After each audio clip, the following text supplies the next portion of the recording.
Son las 7, las 6 y nos escuchan desde Canarias. Capital Radio, servicios informativos.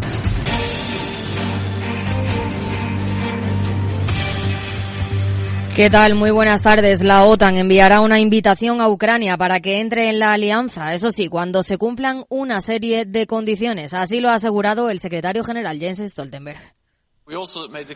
Hemos dejado claro que se enviará una invitación cuando se cumplan determinadas condiciones. Me gustaría añadir que los aliados están proporcionando una ayuda militar sustancial, porque la tarea más urgente es garantizar que Ucrania venza, porque si no vence no vamos a garantizar que forme parte de la OTAN. Los aliados encuentran así una fórmula de compromiso que no termina de satisfacer a Volodymyr Zelensky por la ausencia de plazos, pero que supone un equilibrio entre los más reticentes y los más halcones, los bálticos y Polonia. Stoltenberg también se ha referido a China. Dice que no es adversario de la OTAN, pero está poniendo en jaque el orden internacional y se niega además a condenar la guerra de Rusia contra Ucrania. A esa cumbre asisten los 31 líderes de los países miembros, además de Suecia en calidad de invitada, y los aliados del Indo-Pacífico, Australia, Japón, Nueva Zelanda y Corea del Sur. Pedro Sánchez desde allí ha hecho un anuncio: más soldados para reforzar el flanco oriental. En primer lugar, trasladar la unidad de todos los aliados, también del Gobierno de España, con Ucrania, con el país agredido por el imperialismo de Putin. En segundo lugar, también trasladar que España, lógicamente, como miembro comprometido de la OTAN, va a anunciar hoy un despliegue de fuerzas y de soldados españoles en el país de Eslovaquia para reforzar el frente oriental, y también vamos a reforzar con un mayor número de efectivos nuestro contingente en Rumanía. Más asuntos. El Fondo Monetario Internacional considera que la inflación es el mayor problema que afronta la economía británica a corto plazo y, por lo tanto, augura que el Banco de Inglaterra deberá mantener altos los tipos de interés por más tiempo del previsto para controlar los precios. La inflación en el Reino Unido se mantuvo en mayo en el 8,7% interanual por segundo mes consecutivo, mostrando una mayor resistencia a descender de lo que los analistas preveían. Aquí en España, marcado carácter económico en el Consejo de Ministros. Por un lado, aprueba una oferta de empleo público récord para 2023 de casi 40.000 plazas para la Administración General del Estado. Así lo ha anunciado la ministra de Hacienda, María Jesús Montero, en la rueda de prensa posterior. Con la aprobación de la oferta de empleo público para el año 2023, que va a superar la oferta que ya hicimos en el año 22, y se trata de la mayor oferta de empleo público. Además, en el ámbito de trabajo ha aprobado el Real Decreto que desarrolla el mecanismo RED, un fondo para la flexibilización y estabilización del empleo en sectores o ciclos económicos concretos. Escuchamos a la ministra de Trabajo, Yolanda Díaz. Lo que hace justamente es salvar a las empresas y a los trabajadores y a las trabajadoras cuando lo precisen. Lo que hacemos en esta norma es compilar la mejor experiencia de los momentos de la pandemia, y lo hacemos con una vocación que es, primer mandato, no hay que despedir a nadie cuando estemos en crisis. Y a las 8 el balance con Federico Quevedo. ¿Qué tal, Fede? Hola, Ida, pedazo ¿de qué vamos a hablar? No sé, de qué es, a lo mejor de algún debate que ha habido por ahí. Bueno, sí, de ese debate, evidentemente, que tuvieron ayer Pedro Sánchez y Alberto Núñez Feijóo. Vamos a analizarlo profusamente hoy en el programa. De 8:30 a 9 van a estar nuestra compañera Alejandra Gómez, que haciendo un análisis de eso que se llama la comunicación no verbal del debate. Que la acompañará Fernando Jáuregui, que analizará el fondo, el contenido ya más de lo que dijeron los dos candidatos, de Feijóo y Sánchez. Y luego, a partir de las 9, nuestra tertulia económica le vamos a dedicar también mucho tiempo, sobre todo a ese primer bloque del debate que fue la economía, y que dio para mucho. Unos dicen que para muchas mentiras, otros que no. En fin, de todo esto vamos a hablar en el programa, y por supuesto la lupa, los deportes, como siempre, hasta las 10 de la noche. Pues a las 8 el balance aquí en Capital Radio.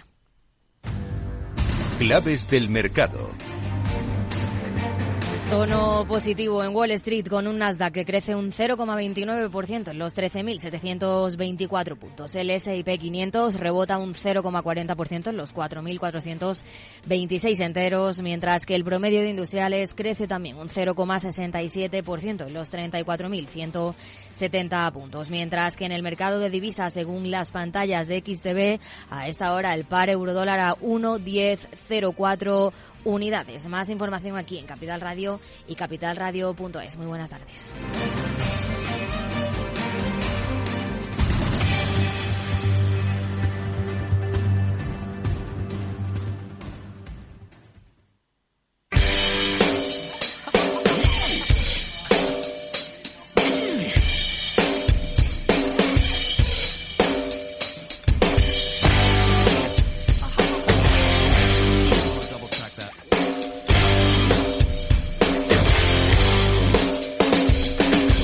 Eduardo Castillo en Capital Radio.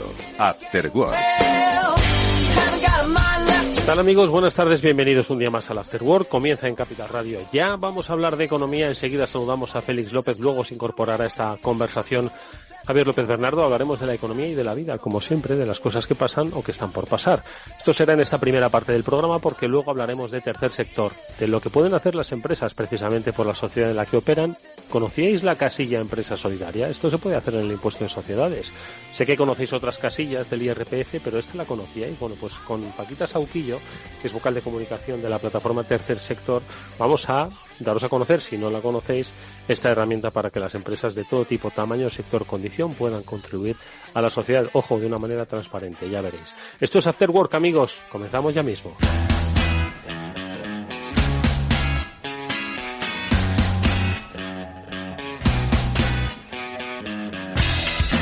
Bueno, pues en nuestras conversaciones económicas, que ya van tomando un cariz más veraniego, vamos a hablar precisamente eso, de economía del verano, porque hoy nuestro querido Félix López, nuestro economista de cabecera, está de observador. Ya sabéis que él es un gran observador de la economía y se ha ido a observar la economía desde el borde del mar, que yo creo que también dice mucho. Al final es fundamental lo que haga la economía turística de nuestro país, que ya sabéis que este mes, tanto de julio como de agosto, bueno, pues es principalmente sus meses fuertes, aunque bueno, en España el turismo comienza el 1 de enero, termina el 31 de diciembre. Félix López, buenas tardes, ¿cómo estás? Muy buenas tardes. Ante la ausencia de noticias, como quien dice, reales, porque todo lo que hay ahora mismo para comentar es una irrealidad, que estamos hablando de las propuestas políticas, eso no es una realidad, eso es una propuesta y, como decíamos en el programa pasado, pues incluso una ocurrencia. Yo creo que vamos a hablar de la realidad del día a día, lo que es el trabajo, lo que es la economía y lo que es un poco las circunstancias que estás viendo tú hoy, como digo, a pie de playa, que no está nada mal. Oye, Félix, ver la economía un poco saliéndose de Madrid, porque a veces yo creo que Madrid distorsiona un poco, ¿no? Sí, no, cada zona del país y del mundo tiene sus propios latidos, ¿no?, a la hora de funcionar. Y desde Madrid, pues claro, va a ser muy diferente de lo que se pueden ver desde otros sitios, ¿no? Aquí por el Levante, pues fíjate, ¿no? Hay zonas que hasta el mes de mediados de junio, pues está todo parado. Casi durante todo el año, ¿no? Y de repente, pues hay como 3 meses de una febril actividad, ¿no? Es una economía un poco complicada, ¿no? Porque este es uno de los problemas gordos que tenemos en España. ¿Está excesiva estacionalidad o qué? Sí, no, es tremendo. Es decir, no nos viene bien el turismo de la manera que lo tenemos tan organizado, porque no permite luego organizar otra serie de actividades, ¿no? Si toda la gente que efectivamente en verano pues se encuentra trabajo, ¿no?, mueven platos de un lado para otro, que es que impresiona verlo, ¿no? Por la noche, los restaurantes, todos aquí los chiringuitos playeros, es una cosa que realmente, pero bueno, el resto del año, pues toda esa gente tiene un acomodo complicado, ¿no?, en el funcionamiento de la economía. Yo hace ya muchos años, más de 30, y que el turismo tal como lo teníamos organizado en España, pues restaba más que le aportaba, ¿no? Porque además pues no son actividades demasiado productivas, pero bueno, es lo que tenemos, ¿no? Porque, oye, Félix, has mencionado 2 cosas, ¿no?, que es el trabajo, ¿no?, el trabajo de verano, que has visto que está en pleno frenesí, ¿no?, es normal, surgen esas necesidades. El año pasado había dificultad para cubrir esta demanda de puestos pues estacionales y sobre todo en el sector de la restauración, un poco a ver qué has visto, pero luego también me gustaría que comentases, claro, el resto del año. Me he fijado en la zona de Levante, porque la has mencionado, ¿no?, lo que podría ser pues Valencia, principalmente, ¿no?, y sobre todo la industria que no sé si ya tiene, pero que tuvo en su día, y que estábamos hablando de industria, por supuesto, de calzado. Todavía existe, obviamente, industria del mueble, todavía existe, obviamente, industria juguetera, todavía existe, pero no a los niveles que podrían servir de locomotora económica más allá de esos tiempos de estacionalidad. ¿Empezamos por el empleo o empezamos por esto último? ¿Por dónde quieres entrar, Félix? Bueno, por esto último no cabe duda de que le ha afectado a medio mundo, ¿no? Pero sí, es la cierto, economía... es cierto que lo de China pero, no solo se ha centrado ahí en la zona de Levante, exactamente.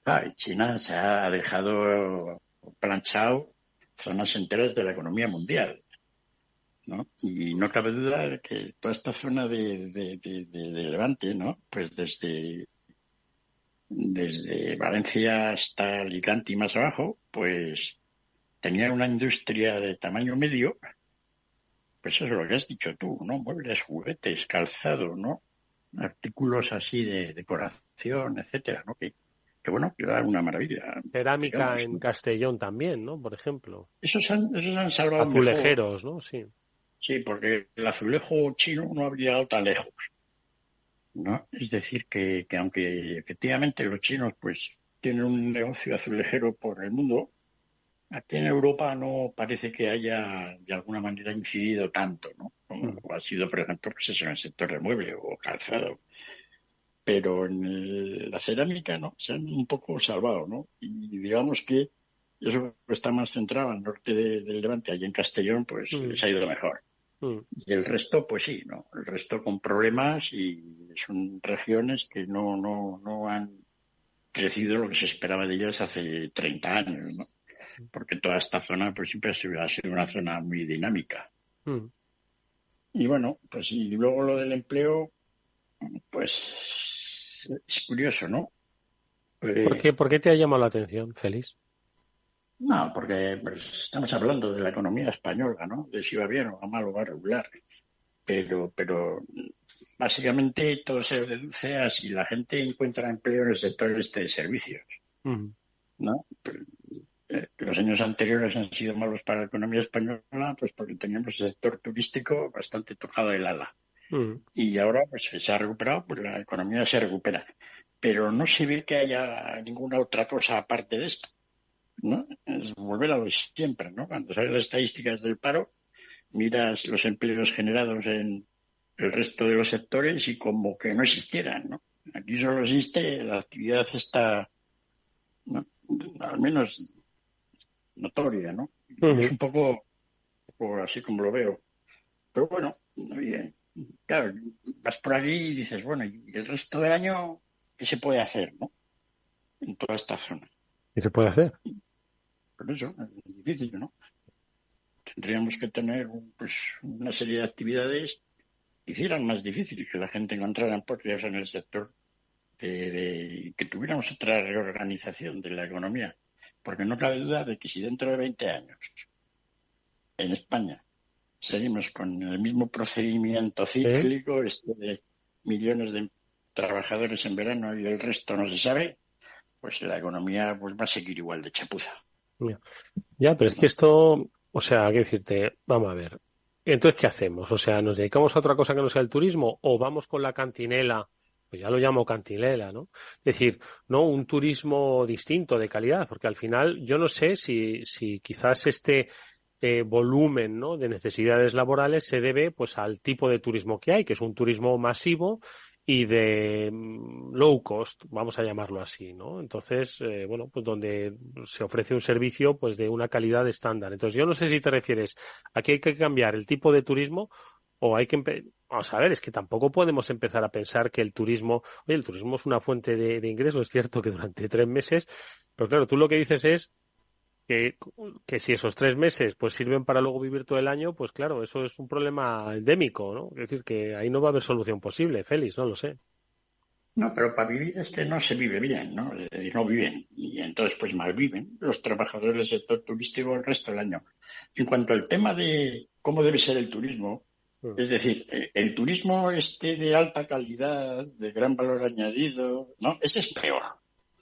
Porque en realidad es al que le tienes que estar todo el día sirviéndole. Yeah. El buen servicio es aquel el turista que viene de Francia y se lo hace todo. Es decir, que no usa ningún recurso hispano, más que va, compra, hace sus gastos, paga el hotel, paga no sé qué. Una gente que hasta se hace la cama. Pues sería ideal, ¿no? Porque no usa ningún recurso hispano. Yeah. El resto de españoles, en vez de estar aquí trabajando de turistas, dando servicio a los turistas, pues estaríamos haciendo inteligencia artificial. Pero bueno, no es el caso. Es decir, la idea esa del turismo de alto nivel, ¿no? Sí. Aparte de que no puede ser, porque no hay gente rica en el mundo para atenderles. Es decir, el turismo es el que hay. Y el turismo que tenemos en España no es malo, afortunadamente. Quiero decir que viene mucho turista extranjero, que no se gasta un duro mucho en demasiadas cosas, pero tampoco usa mucho recurso español, ¿no? Yeah. Pues oye, que venga por la autopista y pague el peaje, fantástico, ¿no? Que eche gasolina y se la eche él, ¿no? Y además, pues que el gobierno español se quede con los impuestos de la gasolina, que llegue al hotel y casi que se haga el check-in él. Eso es ideal, ¿no? Y vaya al supermercado, se compre una lata de sardinas y se la coma. Bueno, no nos genera ningún problema eso, ¿no? En contra de la idea que tiene mucha gente, ¿no? Que deberíamos poner aquí todos hoteles 5 estrellas y todos los españoles de camareros. Porque ese es el sector que necesita realmente una gran cantidad de mano de obra, digamos, sí es cierto que ganaríamos un poco más, ¿no? Y al menos por camarero que esté utilizado. Pero no tiene solución fácil, ¿no? Porque es una cuestión estacional. Oye, si un turismo de lujo fuera más regular, pues entonces sí, ¿no? Que es un poco lo que quiere todo el mundo. Pues el turismo de Madrid, por ejemplo, ¿no? Que como no depende así de una situación estacional, pues todo el mundo piensa que bueno, haciendo el turismo pues cultural, de alguna manera gastronómico, ese tipo de acciones, pero todos los turismos, digamos, estacionales, como puede ser el del invierno o el del verano, pues mal. Oye, ahí en Sierra Nevada, pues me imagino que por el invierno pueden ir los camareros a dar bocadillos en los telesillas, ¿no? Y luego en verano, pues sería el Motril a los veraneantes. Eso los tienen un poco más mejor, ¿no? Pero es un problema, no quiero decir que tampoco yo voy aquí a contar nada que no sepamos todo. Hombre, de todas formas, quiero decir, esto al final es algo, iba a decir que parece que le echamos solo la culpa a las empresas del sector turístico y a lo que es el empleo, ¿no? Pero yo entiendo que también los ayuntamientos son grandes cómplices, ¿no? De esto, en el sentido en el que los ayuntamientos de localidades muy turísticas, donde duplican la población y cobran pues por casas y por todo, pues entiendo que también les interesa eso y mucho, ¿no? Bueno, yo no diría que echar culpas a nadie, no quiero decir, la economía es una cosa lo suficientemente grande como para que esté todo bastante difuminado. Los hoteleros y las empresas de turismo pues hacen lo que deben hacer, es decir, no, salvo que no sea nada ilegal ni nada que vaya contra, digamos, el sentido común. Lo de los ayuntamientos que me comunicas, pues hay de todo, ¿no? Hay zonas en España que se ve que, bueno, pues los alcaldes pues han estado de huelga desde hace 40 años, ¿no? Y en otros sitios, pues que efectivamente pues se ve que alguien pensó, ¿no? Y se ha organizado pues la ciudad, el pueblo, todo un poco mejor. Pero bueno, también eso no podrían hacerlo mucho mejor. Es decir, el problema de básico, salvo, pues oye, prohibirlo, o pues no tiene solución, ¿no? Y es eso, ¿no? Y a mí me preocupa, es decir, de aquí a 20 años, ¿no? ¿Cómo nos imaginamos la sociedad española? O 30, ¿no? Por decirlo de alguna manera. Sí. Y si nos la seguimos imaginando, pues con todo este sector turístico, que en realidad es muy bueno, ¿no? Porque alguien solito bien, bebida barata, ¿no? Pues bien todo, es decir, está esto montado muy adecuadamente para cómo está el resto del mundo. Pero no veo que si esto no cambia de alguna manera algo, pues es decir, es un problema, ¿no? Porque la manera de cambiar sería de que la gente del turismo, gente de los hoteles, tuviera problemas para encontrar mano de obra. Si hubiera una escasez, que los sueldos de los trabajadores del sector turístico pues fueran 3.000 euros al mes. Yeah. ¿No? Los camareros y los que trabajan en los hoteles. Yeah. Porque no hay. Es decir, el resto estaríamos pues, haciendo nuestras actividades económicas pues más avanzadas de lo que es este tipo de... Aparte de que no ganáramos tanto, pero tendríamos trabajo todo el año. Yeah. Entonces, un poco el problema del sector turístico en España es un poco la falta de dinamismo en el resto. ¿No? Esto pues se nota Es decir, se nota mucho. Cuando hablamos de si hay paro o no hay paro en España, pues ya no lo podemos imaginar. Aparte de que las estadísticas digan lo que digan, resulta que el verano la gente trabaja y el resto de invierno, pues no sé cómo los contaremos, pero ahí andan, ¿no? Ya, te entiendo. Sí, y que es el un resto... poco... que es un poco falta de funcionamiento adecuado de la economía española en muchos otros sectores que teníamos que tener más, ¿no? Sí, entiendo. Una de las cosas dramáticas que yo he estado viendo, estoy alarmado, es que desde el año, pues, decirlo de alguna manera, los últimos 20 años, el sector exterior de la economía española, que ha sido el mejor mundial de los países avanzados, pues no ha servido para nada. Es decir, tenemos tal desastre en la organización interna en España que teniendo el sector exterior más competitivo del mundo, después de China, ¿no? Y con Corea del Sur, ahí andamos, peleando, pues no nos ha servido de nada. Ganamos menos en renta per cápita después de haber doblado las exportaciones. Es algo tremendo, ¿no? Se te das cuenta, o sea, un país... ¿Y eso cómo se podría... ¿Y eso cómo se podría haber aprovechado de cara al empleo? Esa capacidad exportadora de España. Bueno, pues no generando las crisis que generamos regularmente, ¿no? Es decir, en España hemos tenido un manejo macroeconómico que no están los escritos de mal. Es decir, campeones del mundo del paro 3 veces seguidas. Es difícil lograrlo, ¿eh? Sí. Es un mérito que nos lo hemos ganado a pulso. Pues claro, el paro del 25% del año 1994, ahí está. El paro del 28% del 2013, ahí está. Madre mía. Y ahora, que menos mal que hemos tenido una crisicilla reducida, pues hemos vuelto a volver a ganar a todos. Oye, podríamos haber de suerte haber sido los mejores. Oye, ¿se nos podrá pegar en el sector exterior? ¿Se nos podrá pegar algo no. de las políticas de empleo de Estados Unidos? Porque siempre están ahí, la verdad es que apenas tienen políticas de empleo. Mira que hemos hablado de cosas como la gran renuncia y cosas así, pero sus políticas de empleo al final siempre, bueno, supongo que es la propia idiosincrasia de su economía. Porque de Estados Unidos o del resto del mundo, vamos a hablar, si te parece, Félix, un rato con Javier López Bernardo, que se une a nuestra conversación y al que ya saludamos. Javier, ¿cómo estás? Buenas tardes. Buenas tardes, Eduardo. Encantado de que estés con nosotros siempre para sacarnos un poco a Félix y a mí de la perspectiva local, que siempre al final no hacemos nada más que mirar con las luces cortas y siempre es bueno, y por eso nos gusta que nos acompañes con frecuencia, ponerlas largas y ver un poco pues lo que resta de año, que ya se nos está acabando, como quien dice, año 2023, y a este ritmo vamos a pasar nuevamente sin pena y sin gloria, o con gloria y sin pena, o con pena y mucha pena y poca gloria. ¿Cómo lo ves tú, Javier? Todavía te quedan las vacaciones, Eduardo. No mates tan pronto el año, hombre. Bueno, no lo vamos a...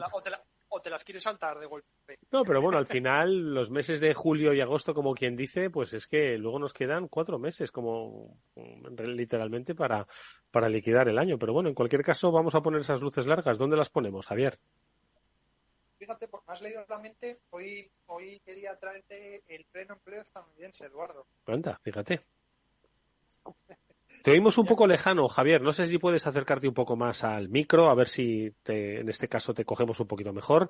Pleno empleo en Estados Unidos. Félix, parece que nos estaba escuchando literalmente. Bueno, en realidad yo no he hablado con Javier antes, pero mira, literalmente siempre suele ocurrir, que Estados Unidos salta de las crisis al pleno empleo en un chasquido, Javier.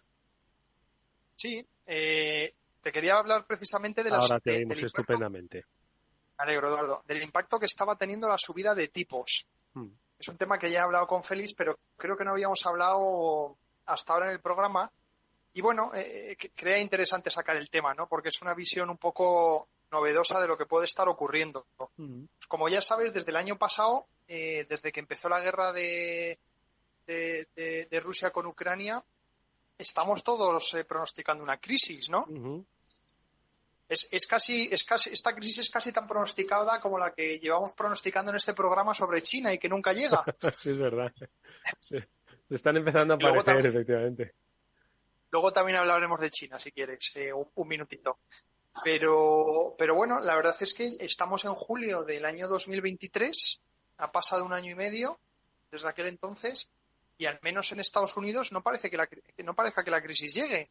Quiero decir, la gente utilizará indicadores alternativos, pues lo que se llama la cartera de pedidos de las empresas y otros muchos índices, pero en general no parece que la economía americana vaya a entrar en una recesión enorme. Puede ocurrir, no digo que sea imposible. Simplemente digo que lo que nos veíamos en la situación actual, que veíamos que íbamos a estar pues hace un año y medio, ¿no? Pues seguimos sin estar. Uy, te hemos perdido la conexión, Javier. No sé si podemos recuperarla. No estamos escuchando a Javier. Félix, ¿tú nos escuchas bien? Sí, no, yo perfectamente. Bueno, pues ahora en cuanto recuperemos la comunicación con Javier, seguimos charlando de Estados Unidos. Fíjate que yo no había hablado con él y estábamos hablando ya de empleo, Félix. Sí, no, es decir, es una situación extraña, ¿no? La que sigue ahora el mundo. Nunca hemos tenido un mercado laboral tan raro, en el sentido de que, bueno, pues efectivamente, sin que todo tenga buena pinta, pues las empresas siguen contratando a más gente. Cierto que en Estados Unidos están ocurriendo cosas que se salen un poco de lo normal. Es decir, tradicionalmente, los americanos han metido unos 150.000 millones de dólares todos los años en infraestructura fabril. 150.000 millones de dólares. No está mal. Sí, 150.000 millones de dólares que no eran muchos, ¿no? Es decir, para lo que es una economía como la americana, pues en hacer fábricas. Sí. No, lo que es la parte del ladrillo de la fábrica, no luego las máquinas y los sistemas informáticos que metes dentro, sino luego es un poco todo el tingladillo exterior, ¿no? Y claro, es que llevan ya un año que han metido el doble. O sea, no ha sido una subida de un 10%, un 15%, ¿no? Es el doble. En América hay ahora lo que se llama, bueno, podemos considerar una auténtica fiebre de construcción industrial. Pues igual eso es lo que genera tanto empleo. Vamos a ver si nos escucha Félix, Javier López, a ver si le hemos recuperado. ¿Nos escuchas, Javier? ¿Vosotros? Sí, te escuchamos, con un poquito de lejanía como antes, pero ya hemos recuperado la comunicación. Bueno, pues lo que te decía Eduardo, pues que la gente daba muchas explicaciones, ¿no? Sobre por qué esta gran expansión económica, y una de las razones que dice la gente es que básicamente los datos están falseados, ¿no? Que la administración Biden está haciendo todo lo posible para mantener su ventaja en las elecciones del año que viene. Sí. Luego hay otras explicaciones, ¿no? Yo la explicación que te quería traer, que va un poco en línea con la que te decía Félix de que la construcción no residencial está viendo un boom en Estados Unidos, es que los tipos de interés son más elevados ahora. Y entonces me dirás, bueno, pero si justamente lo que se para enfriar la economía, claro. Era para enfriar la economía, ¿no? Bueno, el argumento que te traigo, que lo leí hace unas semanas, es de Warren Mosler. Es uno de los fundadores de la teoría monetaria moderna. Uh-huh. Es un tema que yo creo que hemos ya hablado en el pasado, ¿no? Estuvo muy de moda el MMT, ¿no? Todo esta teoría que dice básicamente pues que el dinero es un tema del Estado y que los déficits públicos, mientras tengas una moneda de reserva, pues que básicamente no importan si no generan inflación, ¿no? Ya que siempre el Estado va a tener una capacidad de financiación ilimitada, ¿no? Bueno, pues Warren Mosler lleva ya un tiempo, de hecho llevaba un año y pico, y ahora pues parece ser que los datos le están dando la razón, de que los tipos de interés más elevados no tienen el efecto contractivo que todo el mundo y los bancos centrales pues piensan normalmente, ¿no? Sino que es justamente al contrario, ¿no? Tienen un efecto expansivo. ¿Y por qué es esto? Él dice básicamente que, dados los niveles de la deuda pública americana actualmente, pues que están en un 110% del PIB, por ahí, están por encima del 100% del PIB, ¿no? Pues claro, las subidas de tipos lo que hacen son mover recursos del gobierno, por así decirlo, al sector privado. ¿Y cómo? Pues a través de pagar tipos. El sector privado es el que tiene la deuda gubernamental que ha emitido el gobierno, uh-huh. Y básicamente la subida de tipos lo que hace es un flujo de pagos de intereses mayor del gobierno al sector privado, ¿no? Esto es básicamente como si el sector privado, pues como todo el mundo dice, ¿no? Si se tiene más déficit, ¿qué ocurre? Si se tiene más déficit, pues la actividad económica mejora, ¿no? Eso siempre es lo que ha sido las políticas keynesianas de toda la vida. Un público mayor pues equivale, ¿no? Pues a una expansión económica. Y esto es lo que estamos viendo ahora mismo, ¿no? El déficit público americano, que había alcanzado niveles astronómicos en la época del COVID, el año pasado se redujo bastante, ¿no? Pero este año vuelve a estar en entornos del 5 al 6% del PIB, que son niveles para estar en pleno empleo elevadísimos, ¿no? Si te lo paras a pensar. Claro, si tú tienes una deuda del 100% del PIB y mayor, pero bueno, vamos a hacer los números con el 100% porque son más fáciles. Si tú subes los tipos un 1%, ¿no? Pues equivale a un déficit público adicional de un 1%. En vez de tener un déficit del 3, tendrías un déficit del 4, ¿no? Entonces, como los tipos han subido más que eso, una gran parte, pues ahora los pagos de intereses de la deuda americana, esa partida, ¿no?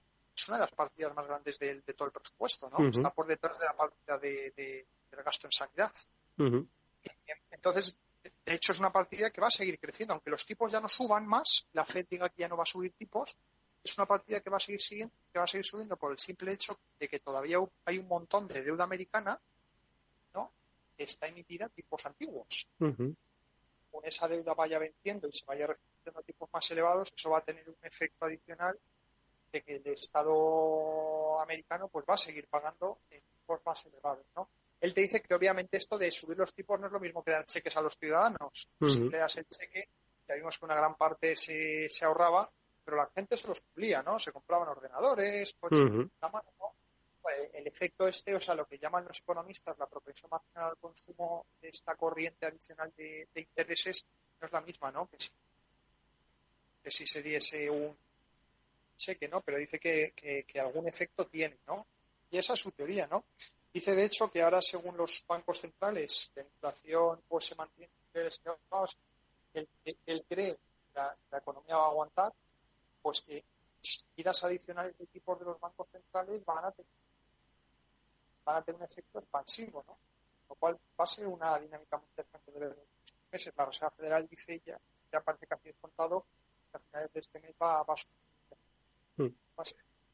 Oye, a ver si estamos hoy, no es nuestro día de comunicaciones, te vamos a pedir, Javi, si te puedes mover a un sitio con un poquito más de cobertura. Mientras tanto, Félix te estaba escuchando atentamente. Decía Javier, Félix, que aquí hay dos opiniones, ¿no? La de que están falseando los datos, que eso hay que demostrarlo, o que precisamente la subida de tipos está contribuyendo, ¿no?, a una dinamización. Es interesantísima esta última, ¿no? Porque yo creo que rompe un poco con las creencias y teorías clásicas, ¿no? Es una idea que es un poco chunga, ¿no? Porque no, yo creo que ni Javier se la cree, quiero decir. No, la comenta pues porque la ha leído y es un argumento un poco diferente a lo que uno normalmente oye, ¿no? Porque claro, no está muy claro todo ese déficit. No cabe duda que todo déficit de alguna manera termina generando actividad económica. Y el hecho es que en este mundo de empleo, ¿no?, donde ha habido tipos de interés reducidos en el pasado y que todavía la deuda americana no se paga mucho, que sigan teniendo ese déficit del 5%, pues te puedes dar una idea, ¿no? Es decir, es que un 5% de déficit es un déficit muy alto en situaciones ya, digamos, alarmantes. Pero en situaciones de boom es una cosa realmente espectacular, porque si hubiera una crisis, fíjate dónde puede ir otra vez el déficit, ¿no? Entonces, pues bueno, yo creo que esto, pues oye, honestamente, pues no tenemos mucha idea de nada, ¿no? Yo, más que nada, siempre lo veo un poco en el mercado laboral.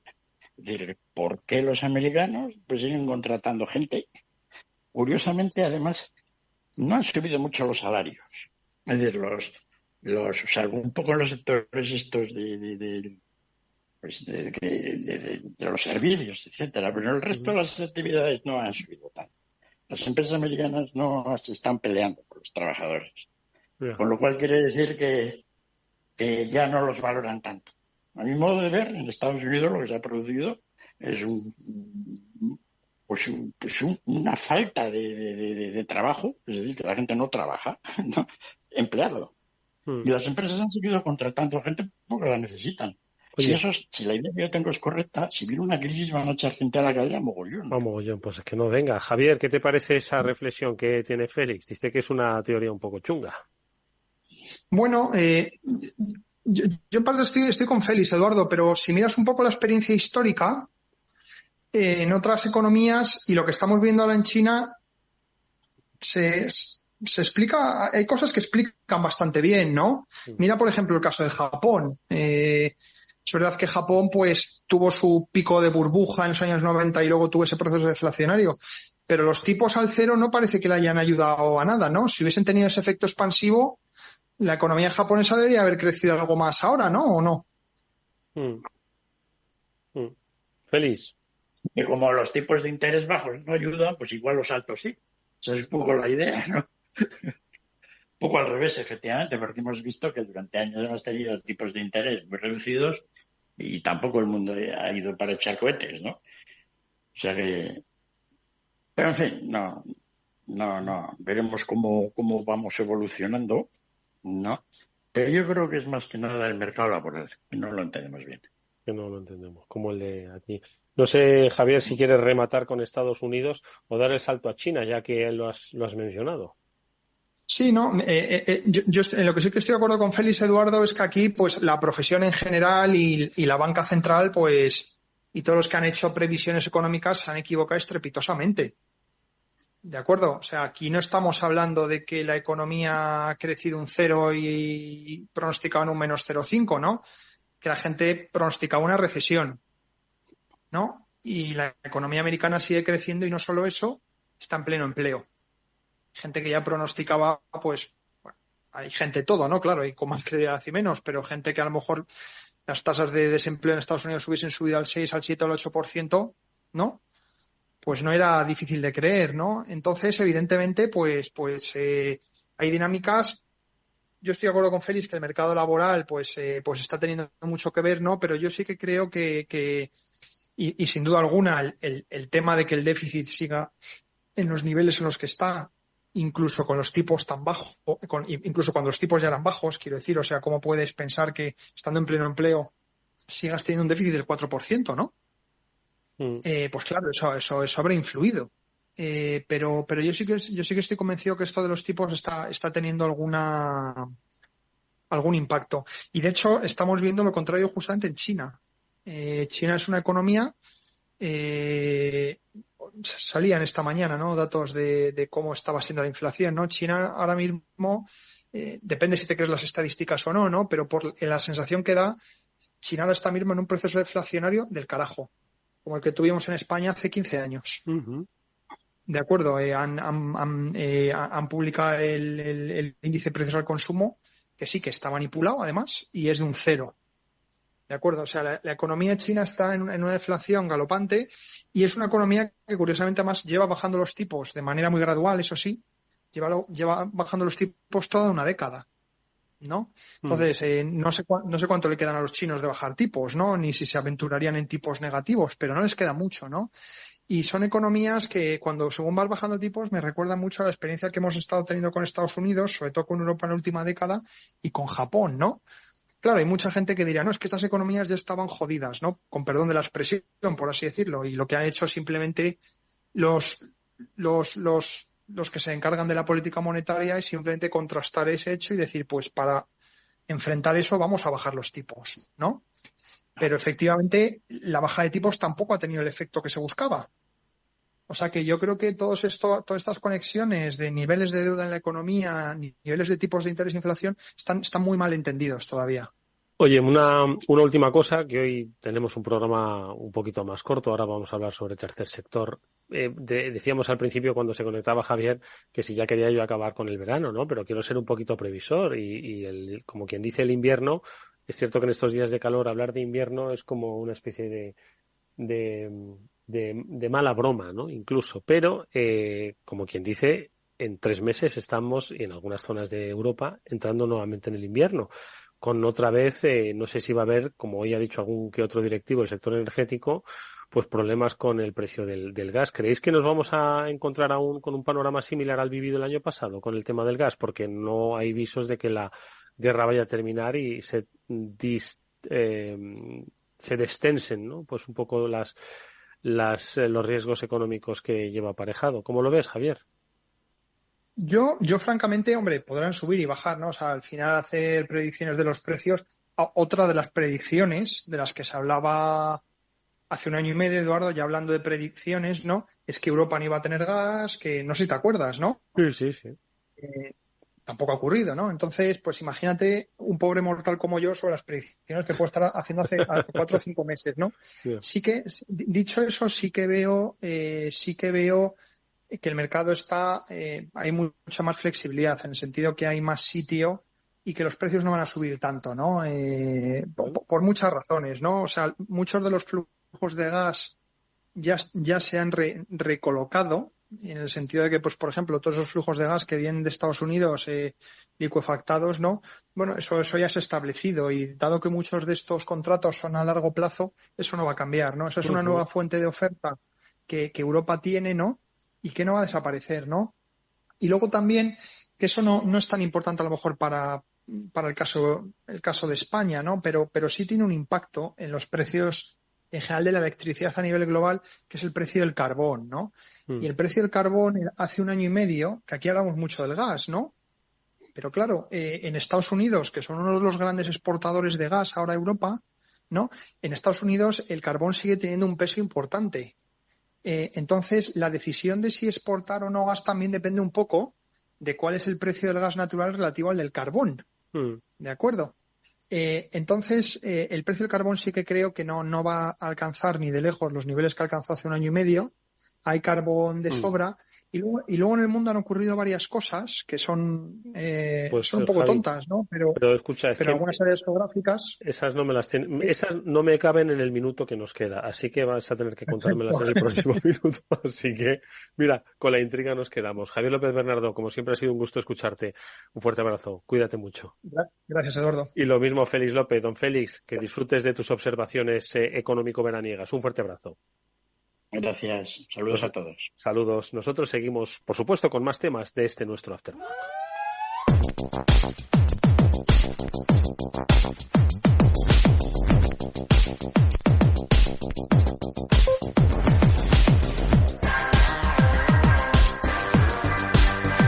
Bueno, y como decíamos al principio del programa, hoy vamos a hablar de lo que muchas empresas hablan, pero no sabemos cómo se materializa, aquello de que le devuelven a la sociedad lo que ésta les ha dado. Pues os vamos a hablar, y además os adelantamos, de una iniciativa que se va a promover a partir de la plataforma del tercer sector, y que va a invitar a las empresas a que, de la misma forma pues que tenemos varias casillas para cumplir con obras sociales en la declaración de la renta, como es el caso de los particulares, bueno, pues esta casilla, desde la plataforma del tercer sector, se quiere ofrecer para las empresas, la casilla de empresa solidaria, para que a través del impuesto de sociedades puedan destinar un 0,7% de su tributación a financiar proyectos sociales. ¿En qué consiste esta casilla? Pues se lo vamos a preguntar a Paquita Sauquillo, que es vocal de comunicación de la plataforma del tercer sector, que quien no lo sepa es una plataforma constituida pues hace ya más de 10 años, ¿no? 2012, en el que pues las principales entidades de ayuda social, de combate contra la exclusión, pues se pusieron de acuerdo pues para realizar iniciativas de todo tipo, no solo divulgativas, sino también de acción. Paquita Sauquillo nos acompaña en este programa. Paquita, ¿qué tal? Buenas tardes, ¿cómo estás? Hola, buenas tardes. Bueno, pues agradeceros, ¿no?, que difundáis lo que es la casilla de empresa solidaria, porque yo creo que lo que nos falta es el conocimiento a las empresas grandes, a las pequeñas, sobre todo a las pymes con toda la importancia que tienen en España, y a los autónomos, el que pueden rellenar esta casilla. Bueno, esta casilla lleva poco tiempo y por lo tanto todavía no es suficientemente conocida. Yo creo que es lo que nos falta, el que sea conocida, porque una vez que es conocida, como dicen las empresas, el rellenarlo no les cuesta nada, a ellos. Sin embargo, lo que sí que es muy importante es que les produce pues un impacto muy positivo a las propias empresas, a los trabajadores que están en esa empresa, que sepan que su empresa quiere ser solidaria con lo que significa en este momento la sociedad, y por otro lado, el que podamos recaudar pues una cantidad importante, que podemos llegar hasta 225 millones de euros si todas, que es lo que estima más o menos el Ministerio de Hacienda, si todas las empresas la rellenan esa casilla. Bueno, estamos en este momento, el año pasado, en 43 millones, con lo cual nos falta mucho. Y nos falta mucho porque, vuelvo a repetir, porque no es conocida suficientemente por las empresas que pueden rellenar. Oye, bueno, efectivamente siempre va a faltar recorrido, ¿vale, Paquita? Siempre va a faltar recorrido, pero Sí, bueno. Pero en este caso más todavía. Exactamente. En este caso todavía más porque es poco conocida. Yo me encontraba a empresarios conocidos y que me han dicho, pero esto se puede hacer. No sabíamos que se puede rellenar la casilla. Bueno, pues yo creo que hay que hacerlo divulgar para que las empresas los puedan rellenar esa casilla sin que les cueste nada. O sea, es prácticamente una acción voluntaria que es libre, gratuita y altruista, pero el impacto es muy positivo para la sociedad. Y es una casilla que se encuentra en el impuesto de sociedades, ¿no? Es decir, que... Efectivamente, claro. Sí, el impuesto de sociedades, como sabes, a diferencia del IRPF, que ya ha finalizado, el impuesto de sociedades es hasta el 30 de junio. De junio, sí, exactamente. A julio. Por lo tanto, lo pueden hacer ahora. O sea que... Y es verdad que las grandes empresas, pues los gestores son las que lo rellenan y a veces las pequeñas empresas que se lo tienen que hacer ellos o los autónomos, pues sinceramente ellos no conocen que pueden rellenar esa casilla. Muy positivos y el impacto puede ser porque la recaudación va a diferentes proyectos, a proyectos a veces de favorecer lo que significa el tercer sector, que muy bien has dicho que lo formamos en este momento prácticamente todas las organizaciones de la sociedad civil que trabajamos con personas vulnerables, a proyectos de instituciones penitenciarias, de discapacidades, de violencia de género, desgraciadamente, o la lucha contra esta violencia de género, derechos también de la infancia y la adolescencia, de los inmigrantes. Bueno, yo creo que en el pueblo gitano, yo creo que los proyectos que hacemos, que son prácticamente financiaron el año pasado, pues 887 proyectos, y fueron 262 entidades las que se beneficiaron de recibir estas ayudas y por lo tanto el que tengamos una sociedad en este momento mucho más cohesionada y una sociedad pacífica significa que amortiguemos a través de lo que es el tercer sector, no únicamente en la administración, que por supuesto tiene un papel importantísimo, pero que amortiguemos organizaciones que trabajamos en intentar precisamente ayudar a aquellos grupos que necesitan para que haya una sociedad muchísimo mejor.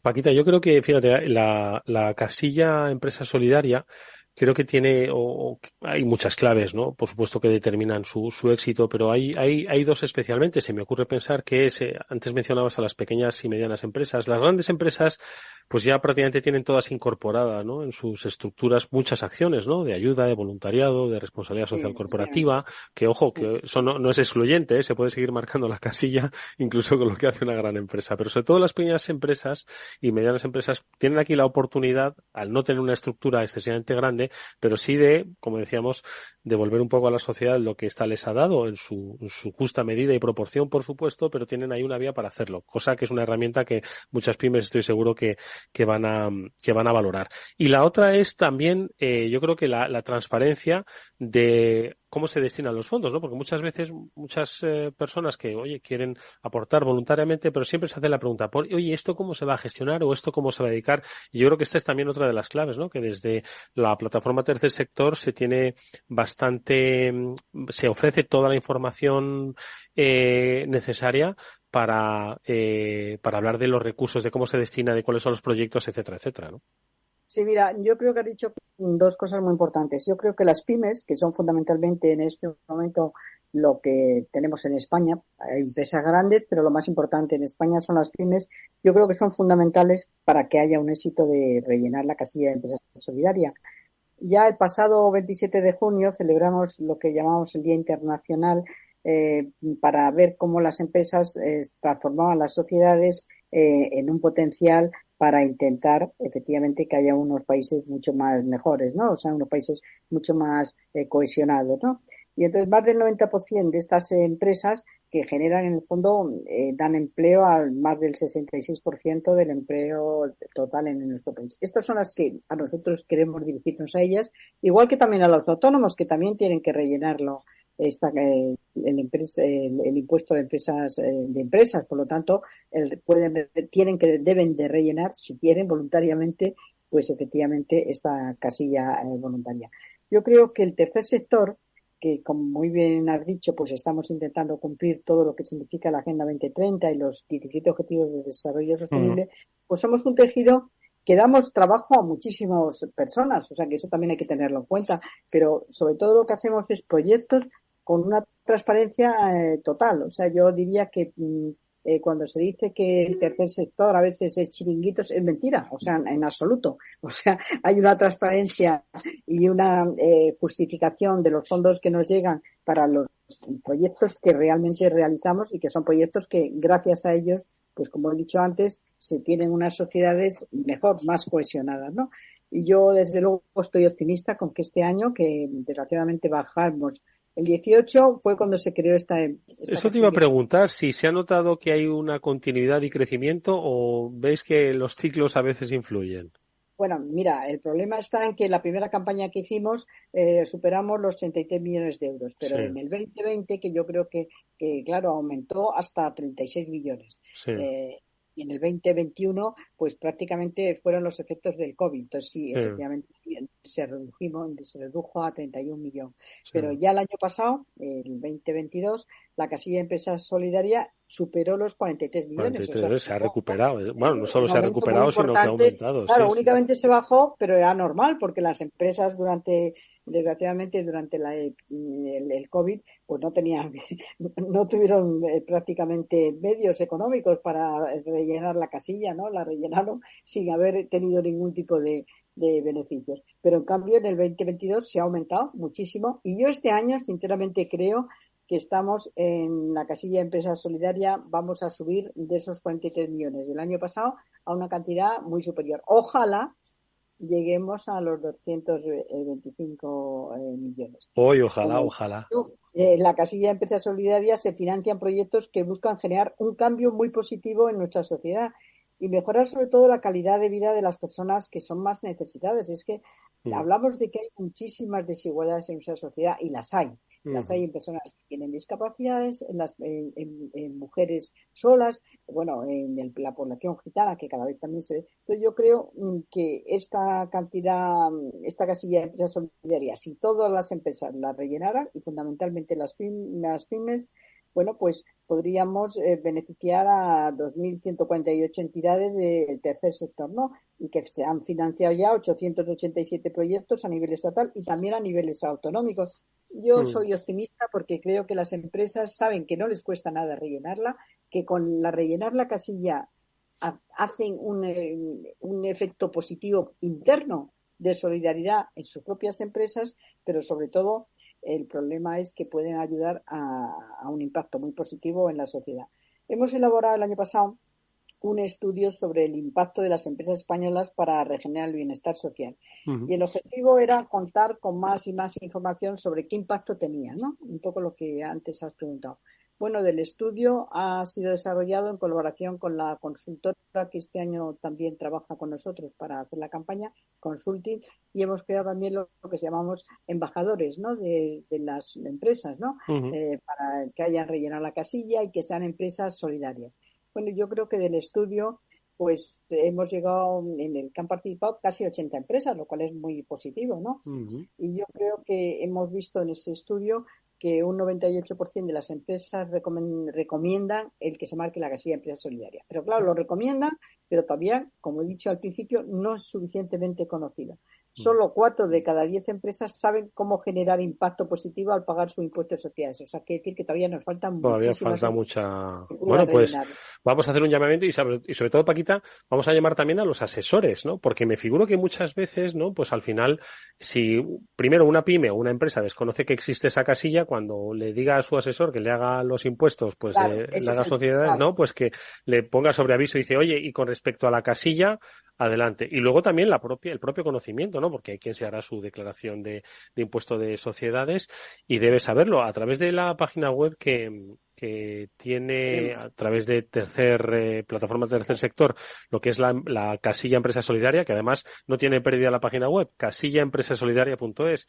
Bueno, pues ahí pueden encontrar los diferentes apartados, porque los modelos de Hacienda hay casillas específicas para esto, la 073 en el modelo 200 y la 069 en el modelo 220, pero insisto que hay que hacer un llamamiento a los asesores a las empresas para que avisen a sus asesores, ¿no?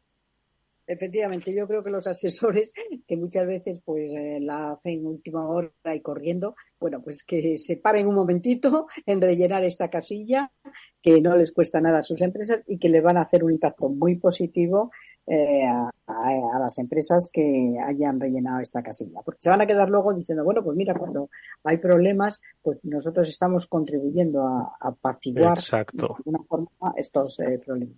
Y mañana tenemos, mañana el día sí tenemos un encuentro que damos también mucha importancia, en donde van a participar diferentes representantes de empresas, ¿no? Precisamente sobre la casilla de empresa solidaria. Uh-huh. Siempre hay que hacer, yo creo que de la misma forma que hay campaña de la renta todos los años y hay campaña de sociedades todos los años, tiene que haber una campaña recordatoria de la casilla Empresa Solidaria para que no se nos olvide de un día para otro. Desde 2018 estoy seguro, Paquita, que muchos de los oyentes que ahora mismo están conectados con nosotros, seguro que algunos lo conocían, pero estoy seguro de que algunos les hemos descubierto esto y sobre todo que tienen la posibilidad desde el 30 de julio de poder aproximarse a una acción que contribuya pues a la mejora de las condiciones de los grupos más desfavorecidos de nuestra sociedad. Casilla Empresa Solidaria. Seguiremos hablando, que logréis superar con creces esos 43 millones y pico de la campaña del año pasado. Pues yo creo que con el trabajo vuestro de difusión está seguro que... Bueno, contribuimos poco a poco,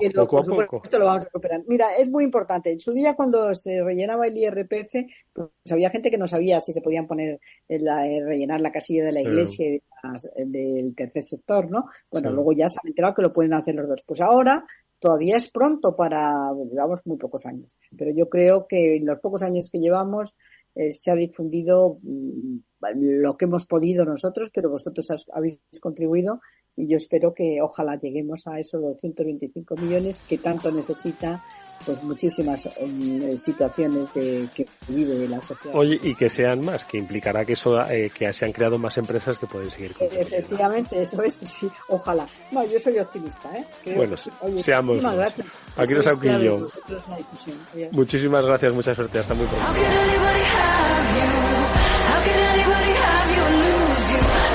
Hasta aquí ha llegado nuestro After Work, amigos. Nos despedimos hasta mañana. Volveremos como siempre a la misma hora aquí en la sintonía de Capital Radio. Venga, cuidados.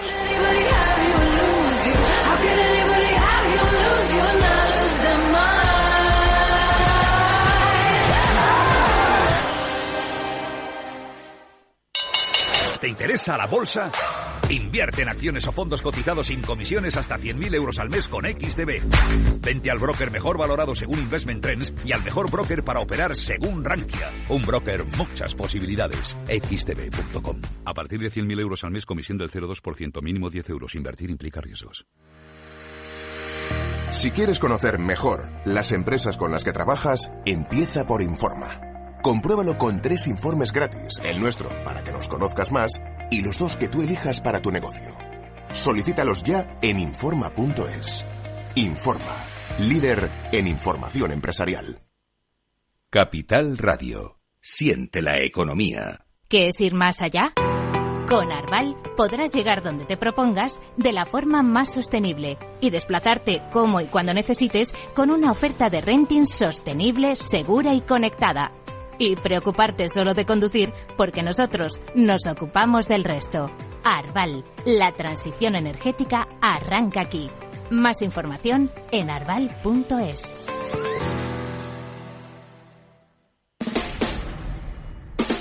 Escucha cada día entre las 8 y las 8:30 de la noche el balance de los deportes con Paco Lloret. La emoción del fútbol y la pasión del deporte en El Balance.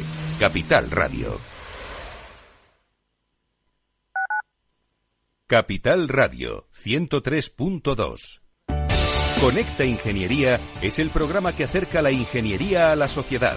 Todos los miércoles de 10 a 11 de la mañana en Capital Radio con Alberto Pérez. Conéctate. Los sábados a la 1 de la tarde, Sol Rengifo, Jesús Alba y Pedro Galatas nos conducen por la senda del mundo social en Compromiso Humano, un programa que busca fomentar la cultura del bien, dirigido y presentado por Federico Quevedo. Compromiso Humano, aquí en Capital Radio. Escucha lo que viene.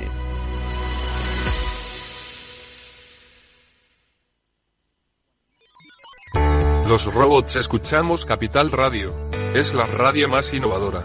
Oímos a Saragot, con Luis Vicente Muñoz. Ahí le has dado.